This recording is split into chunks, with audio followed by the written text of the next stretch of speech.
খনন কর্মসূচির আওতায় মাটিটা ইয়ে হয় গভীর করে নাই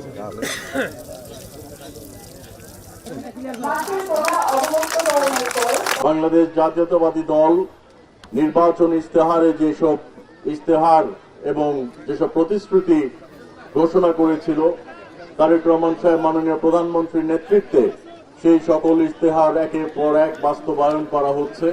তার মধ্যে একটি হচ্ছে ফ্যামিলি কার্ড, যা ইতিমধ্যে আমরা পাইলট প্রকল্প হিসাবে শুরু করেছি। কৃষক কার্ড শুরু করা হবে অচিরেই। ইমাম মুয়াজ্জিনদের জন্য যেই ভাতা সেটাই পর্যায়ক্রমে শুরু করা হচ্ছে এবং পাইলট প্রকল্প চলমান। আমাদের প্রতিশ্রুতি অনুযায়ী খাল খনন কর্মসূচি উদ্বোধন করা হয়েছে।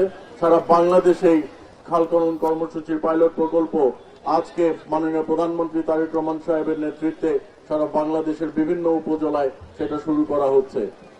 আমাদের প্রধানমন্ত্রী মাননীয় তারেক রহমান সাহেব ঘোষণা করেছেন এবং বলেছিলেন যে আমাদের ভোট দিয়েছি, যে ভোটের যে দাগটা আমাদের আঙ্গুলের মধ্যে আছে সেই দাগ শুকানোর আগেই প্রকল্পগুলো বাস্তবায়নের আওতায় আনা হবে এবং সেটাই বাস্তবায়ন করে এবং বাস্তবায়ন করার মাধ্যমে প্রমাণিত হয়েছে যে বাংলাদেশ জাতীয়তাবাদী দল বিএনপি উন্নয়নের রাজনীতিতে বিশ্বাস করে এবং প্রতিশ্রুতি যা করে তা বাস্তবায়ন করে।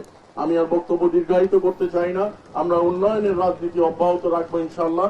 আমরা আপনাদের সকলের দোয়া ও সহযোগিতা কামনা করছি। আল্লাহ হাফেজ। বাংলাদেশ জিন্দাবাদ। আসসালামু আলাইকুম। শিয়া বাটার ও ভিটামিন ই সমৃদ্ধ লিলি বিউটি সোপ, তারুণ্যময় উজ্জ্বল ত্বকের জন্য।